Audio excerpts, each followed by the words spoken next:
हिंदुस्तान का तो मामला ये है कि ये तो पहले से ही तय था कि जो थोड़े दिनों में सबसे ज़्यादा जो आंकड़े छुएगा वो हिंदुस्तान ही होगा। अब चाहे इस तरीके के माहौल को वो ज़्यादा बढ़ावा देंगे और ये हम देख ही रहे हैं।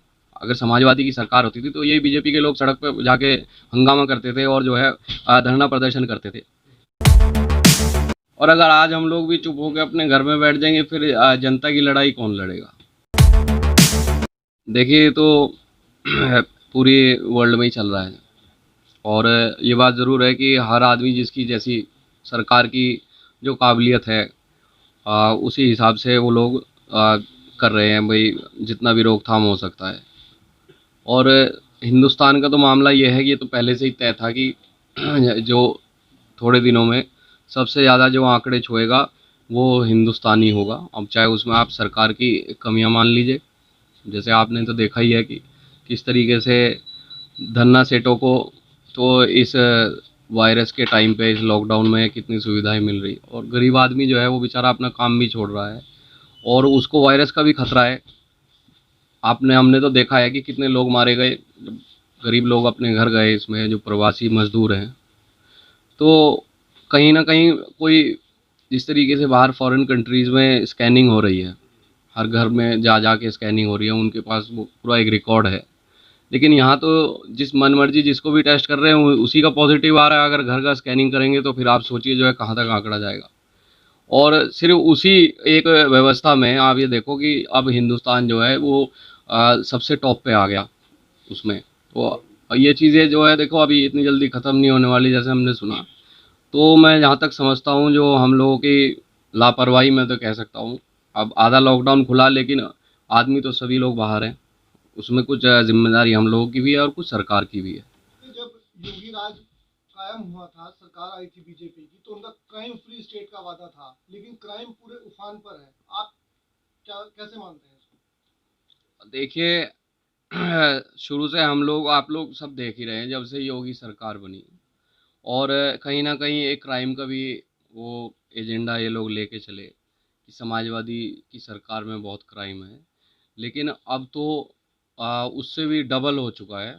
और जो आंकड़ा समाजवादी के टाइम में था लगभग जो है उससे भी दोगुना मैं मानता हूँ। और वो उसके भी कारण है, क्योंकि जो शुरू में जो मुहिम चलाई गई ये झूठी कि भाई गुंडे बदमाशों का एनकाउंटर वगैरह, तो उसकी जो असलियत तो ये है कि सिर्फ बेकसूर लोगों को मारा और जो असली बदमाश थे उनके आ, टांग में गोली मार के जेल पहुंचा दिया या उनको वैसे टच नहीं किया। क्योंकि इतना हम लोगों ने सबने देखा है कि फर्जी एनकाउंटर एक ही स्टोरी लाइन पे हुआ और वो लोग सब नाजायज़ थे।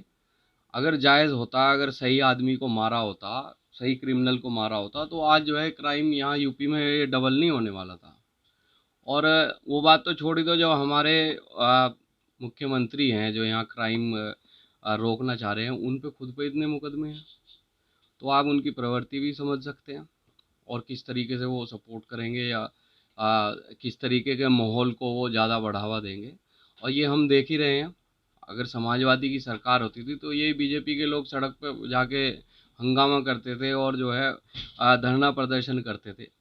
लेकिन आज अपनी बारी में कोई भी नहीं बोल रहा, जबकि जो है आंकड़ा जो है वो आ, डबल से भी ऊपर हो गया। आप देखिए जो है आज कितने रेप हो रहे हैं हमारे उसमें। आज महिलाएं सुरक्षित नहीं हैं, जो है लूट हो रही है दिन दिहाड़े। और आप देखिए अब तो पुलिस भी जो है ये क्या नाम पुलिस को भी मारा जा रहा है। आप दुबे जो एनकाउंटर हुआ, जो दुबे के साथ जो कांड हुआ, दुबे जो बदमाश था, सबने देखा जो है हमने। तो ये पुलिस पहले ही जो है उसको बता रही है कि भाई तुम सतर्क हो जाओ, हम लोग आ रहे हैं। तो भ्रष्टाचार का लेवल इतना बढ़ गया है। अगर भ्रष्टाचार ना होता तो शायद मैं समझता हूँ उनमें से किसी की भी जो है वो डेथ नहीं होती वहाँ। लेकिन ये तो हमारा दुर्भाग्य है कि हम लोगों को ऐसी पार्टी भारतीय जनता पार्टी जो गवर्नेंस कर रही है। और इतना दुर्भाग्य मान लीजिए कि भाई आज किसी की सुनवाई नहीं हो रही। हालांकि जो है कोई बीजेपी का भी कोई नेता है या मंत्री है तो उसकी भी कोई सुनवाई नहीं हो रही, ना कोई जनता में इनका कोई नेता आता है।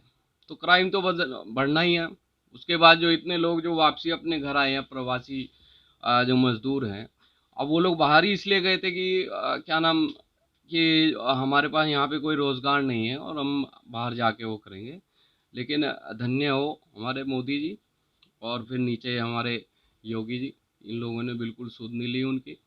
कुछ लोग तो बेचारे अब उन्होंने के कुछ के पास तो पैसे नहीं है, कुछ वापस नहीं जा सकते। अब वो लोग जब वहाँ आ गए, शायद वापसी जाके नौकरी मिले या ना मिले, तो वो लोग क्राइम नहीं करेंगे तो और क्या करेंगे जो है, वही उनको भी हम पेट पालना है। तो मोस्ट प्रॉब्ली वो लोग तो जो है इतना तो है ही कि जिस चीज़ को नौकरी नहीं मिलेगी तो वो अपने घर को कैसे वो करेगा। तो वो लोग यही डकैती मारेंगे जो है, वही क्राइम करेंगे। अच्छा, जैसे बुद्धिजीवी वर्ग पर जो लोग आलोचना करते हैं सरकार की, या फिर सपा के जो लोग हैं, विपक्षी पार्टियों के लोग हैं, उन पर लगातार केसेस लगाए जा रहे हैं, उनको जेल में डाला जा रहा है। तो समाजवादी पार्टी की ओर से आप विधायक आते हैं, तो समाजवादी पार्टी इस पर क्या वो कर रही है? देखिए, तो सबको पता ही है कि किस तरीके से जो कोई आवाज़ उठाता है और उसकी आवाज़ दबाई जा रही है, वो चाहे समाजवादी पार्टी नहीं, इस पूरे इस देश में आप और हम लोग सब लोग देख ही रहे हैं कि आज जो है एक आरटीआई हुआ करती थी। आज एक आम नागरिक जो अपनी जानकारी ले सकता था, आज उसके लिए भी एक कानून बना दिया कि आपको जो है कोई आरटीआई में जवाब देने की ज़रूरत नहीं है। अगर आपका मन करेगा, ये मतलब जिससे आप पूछ रहे हैं, जो अधिकारी है जिससे आप इन्फॉर्मेशन ले रहे हैं, तो स्ट्रेट अवे जब उन्हीं को ये डायरेक्शन दे दिया कि आप जो है आपकी मर्ज़ी है। अच्छा, दूसरी चीज़ जो है ये हम और आप अच्छी तरह देख ही रहे कि सोशल नेटवर्किंग पे भी अब जो है कैसा हमला होने वाला है। तो जो भी एक तरीका है जिसमें सरकार बदनाम हो सकती है, उन सभी को झुकाया जा रहा है, उन सभी को ख़त्म किया जा रहा है। ऐसे ही हम लोग हैं, हम लोग जितनी आवाज़ उठाते हैं तो उससे दिक्कत बनती है। भारतीय जनता पार्टी की, मोदी की नीतियों को, योगी की जो नीतियाँ हैं, उनको कहीं न कहीं जो है हम लोग उजागर करते हैं और धरती पे जो धरातल में लोग हैं उनको दिखाते हैं, बताते हैं कि भाई इस तरीके से तुम्हारे साथ ये हो रहा है।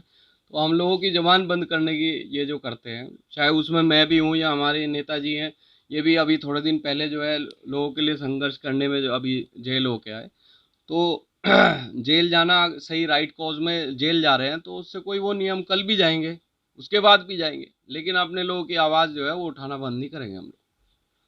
2022 को लेकर के आपकी क्या तैयारी है? क्या लगता है कि बीजेपी वापसी कर पाएगी, या फिर कुछ परिवर्तन देखने को मिलेगा?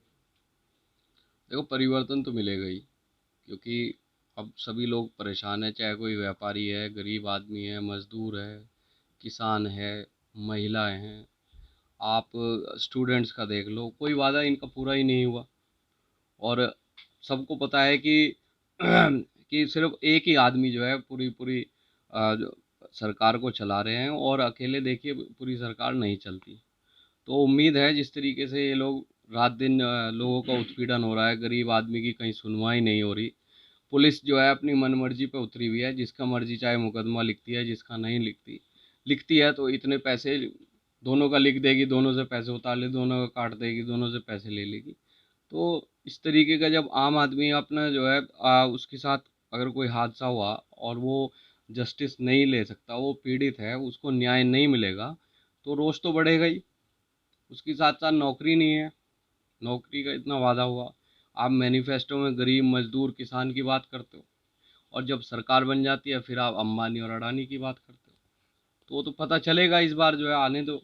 2022 में सबने कमर कस रखी है और ऊपर वाले ने चाहा तो इस प्रदेश में दोबारा से अखिलेश यादव जी रिटर्न करेंगे, और जितनी खूबसूरती से पहले सरकार चली थी उससे भी डबल खूबसूरती से लोगों के काम होंगे और विकास होगा। पिछले दिनों से लगातार आप पश्चिम उत्तर प्रदेश के मुजफ्फरनगर, शामली, मेरठ और सहारनपुर में लगातार आप सक्रिय हैं, और सांसद मनोवर हसन के दौर के जो लोग उनके साथ रहते थे, लगातार सोशल मीडिया पे हम उन लोगों के साथ आपको देख रहे हैं, तो किसको किस नज़रिए से देखा जाए?